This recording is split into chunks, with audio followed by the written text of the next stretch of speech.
Hey everyone, Eric Nelson here once again, and thank you for tuning into my YouTube channel.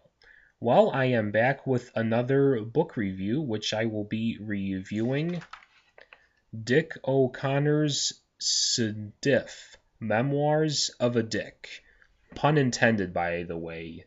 You ever heard that expression, no pun intended, when it sounds like you're saying something relatable to something else, but you're also trying to make a joke out of it? Well, that was intended because this book, by the way, is filled with puns, jokes, and that's just an understatement. But let me save that for later.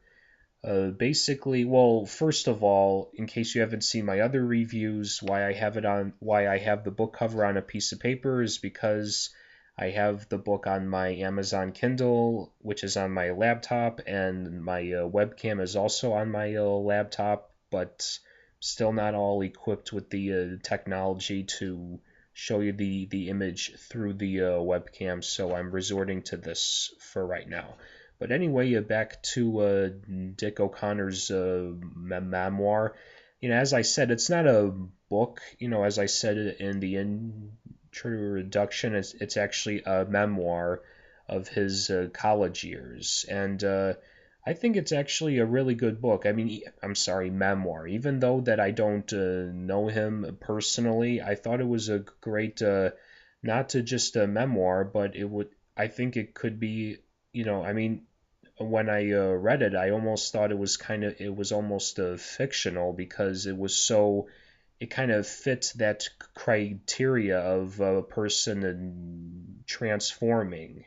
And what I mean by that is what his college years are about is from him entering college as a naive uh, gay boy, but then as he experiences college, not just through the books and learning and all that stuff, like meaning in the classroom, but also by going through all of these college parties. I mean, take for an example, like if you thought Animal House, Last Tango in Paris, 50 Shades of Grey, um, all these other like college, all these high school or college stories, like Fast Times at Ridgemont High, Can't Hardly Wait, all these stories or movies.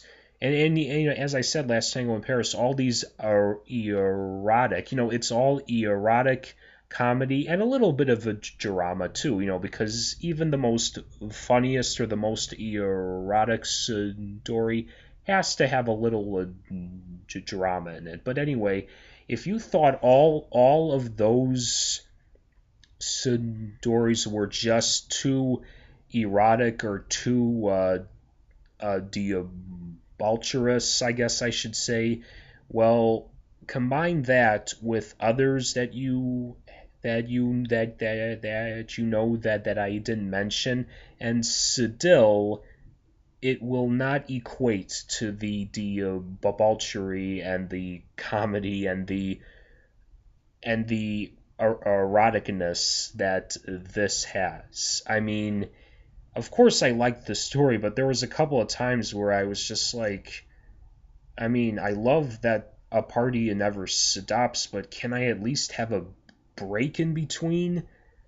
I mean, I know that colleges are known for having parties, but every day or every hour?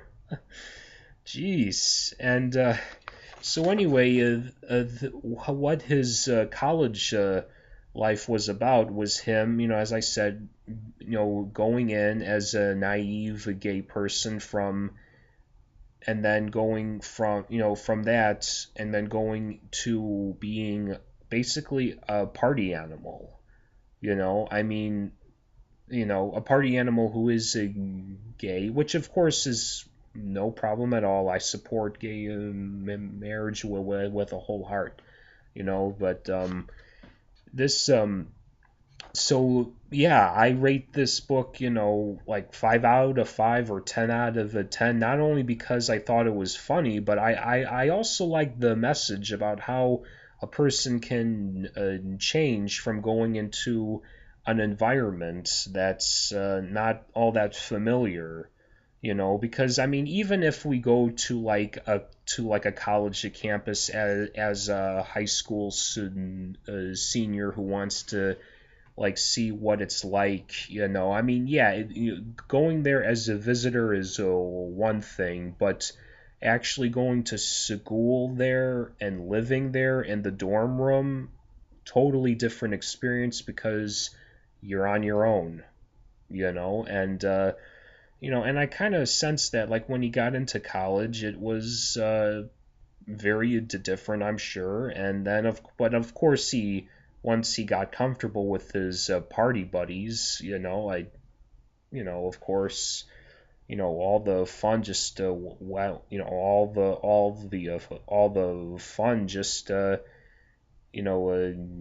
took all that nervousness away from him. So anyway, folks, if you want to if you're tired of seeing all of the high school college movies that we've seen or all the books that we have read based on the movies, if you want to try something new, get to Dick O'Connor's Diff Memoirs of a Dick. Well, once again, pun intended. But yeah, so pick this up on your Kindle like I have, or on the Nook e-book or the bookstore. So yeah, get this if you're in the mood for a good story, or if you just want to say toga, toga, toga. No, there's no toga party in here. So yeah, yeah, hopefully you will get this book, and hopefully I'll see you all at the bookstore someday.